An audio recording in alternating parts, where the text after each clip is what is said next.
Hello. നമ്മുടെ നാട്ടിലെ ഇലയുടെ ഇല്ലേ, വാഴയിലയും വട്ടയിലയും വെച്ചുണ്ടാക്കുന്ന ഈ സെയിം ഫുഡ് തമിഴ്നാട്ടില് പൂവരശിന്റെ ഇല വെച്ച് ഉണ്ടാക്കാറുണ്ട്.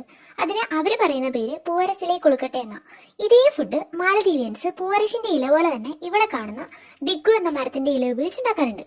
ഇവിടെ ഇത് അറിയപ്പെടുന്നത് ഹുണി ഹാക്രോ ഫോളി. അതിനായിട്ട് ഓവർനൈറ്റ് കുതിർത്ത് വെച്ച അരി അരച്ച് അതിലേക്ക് തിരിങ്ങിയ തേങ്ങയും പഞ്ചസാരയും ഏലക്കയും പന്തൽ ലീവ്സും പിന്നെ മാലദ്വീപുകാരുടെ മാത്രം സ്വന്തമായിട്ടുള്ള ദിയാഹാക്കുറും മാഫീനും ചേർത്ത് നിറം മാറി ഒരു സ്റ്റിക്കി പരുവ ആകും വരെ ലോ ഫ്ലെയിമിലിട്ട് ഇളക്കിയെടുക്കും. ഈ സ്റ്റിക്കി പേസ്റ്റ് ബ്രൗൺ കളർ ആകുമ്പോൾ തീ ഓഫ് ചെയ്യും. ഇതാണ് ഹുണി ഹാക്കുറു. ഈ ഹുണി ഹാക്കുറു ദിഗു ലീഫിൽ വെച്ചിട്ട് മടക്കി വേവിച്ചെടുക്കും. ഇതാണ് ഹുണി ഹാക്കുറു ഫോളി. കാലം പോയി കോലം മാറിയപ്പോൾ ഈ ഹുണി ഹാക്കുറു ഫോളിയുടെ നിർമ്മാണ രീതി മാറിയിട്ടോ. അരിപ്പൊടി ഉപയോഗിച്ച് എയർ ഫ്രൈ ചെയ്തും ഡീപ് ഫ്രൈ ചെയ്തും അവൻ ഫ്രൈ ചെയ്തും ബേക്ക് ചെയ്തും ഒക്കെ ഹുണി ഹാക്കുറു ഫോളി നിർമ്മിക്കാറുണ്ട്. ബട്ട് ഫില്ലിങ് ഹുണി ഹാക്കുറു പഴയ പോലെ തന്നെ.